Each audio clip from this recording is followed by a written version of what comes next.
გარემოს ეროვნული სააგენტო ქვეყნის მასშტაბით მყინვარული ხეობების მონიტორინგს განაგრძობს. კვლევის ფარგლებში მრავალ ფაქტორთან ერთად მყინვარების დნობის დინამიკაც ფასდება.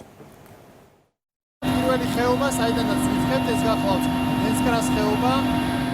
გარემოს ეროვნული სააგენტოს გეგმიური მონიტორინგი წელს სვანეთიდან იწყება. გამოცდილი ექსპერტები რამდენიმე დღის განმავლობაში მყინვარული ხეობების ვიზუალურ და ინსტრუმენტალურ მონიტორინგს განახორციელებენ. ექსპედიციის ფარგლებში სპეციალისტები მყინვარულ ტბებს, მყინვარების ნაპრალებსა და კლდეზვავურ პროცესებს დააკვირდებიან. ასევე დრონების მეშვეობით აეროფოტო მასალას შეაგროვებენ და დაამუშავებენ.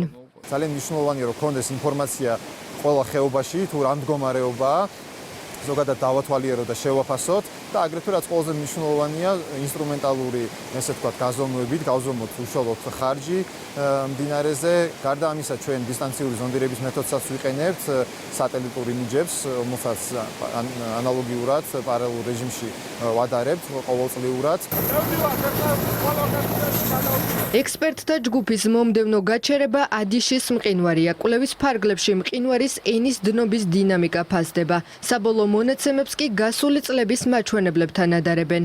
იზომება წყლის ხარჯი, რათა დადგინდეს დნობის პერიოდში თუ რა რაოდენობის წყალი გამოედინება უშუალოდ მყინვარიდან. დროის პერიოდში გვაძლევს იმას, რომ დნობის პერიოდი როგორ აისახება მდინარის ჩამონადენზე. ზუსტ სიმაღლეს მყინვარის ენის კოორდინატს განსაზღვრავთ და შემდეგ ეს წლების მანძილზე დაგროვილი მასალა გვაქვს და ვადარებთ შარშანწინდეს წლევანდელ მონაცემებს და რამდენი მეტრით იხევს მყინვარი წლიურად, რამდენი მეტრით საშუალო დახევა, უკან დახევა, სტატისტიკური მონაცემებს უკეთებთ ანალიზს. კლიმატური ცვლილებების ფონზე მსოფლიოს მასშტაბით მყინვარული წარმოშობის სტიქიური მოვლენების განვითარების რისკი იზრდება. ამიტომ გარემოს ეროვნული სააგენტო ქვეყნის მასშტაბით მუდმივად ახორციელებს მიზნობრივ მონიტორინგს.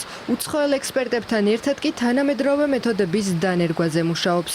სააგენტო კვლავაც აგრძელებს ჰიდრომეტეოროლოგიური სადამკვირვებლო და საპროგნოზო ქსელის განვითარებას, რაც ხელშეუწყობს ზუსტ პროგნოზს და მოსალოდნელი სტიქიური პროცესების შესახებ ადრეული გაფრთხილების ეფექტურობას. ფინეთის მეტეოროლოგიური სამსახურის ჩართულობით ხორციელდება თანამედროვე საინფორმაციო ტექნოლოგიების დანერგვა, რისი მეშვეობითაც საშუალება გვექნება მოხდეს ადრეული გაფრთხილება მოსალოდნელ სტიქიურ პროცესებთან დაკავშირებით. გეგმიური მონიტორინგის მთავარი მიზანი არსებული ვითარების შესწავლა, პრობლემების დროული იდენტიფიცირება და მათთან ადაპტაციაა. იმისთვის, რომ მყინვარულ ხეობებში მიმდინარე ცვლილებებმა მინიმალური საფრთხე შექმნას.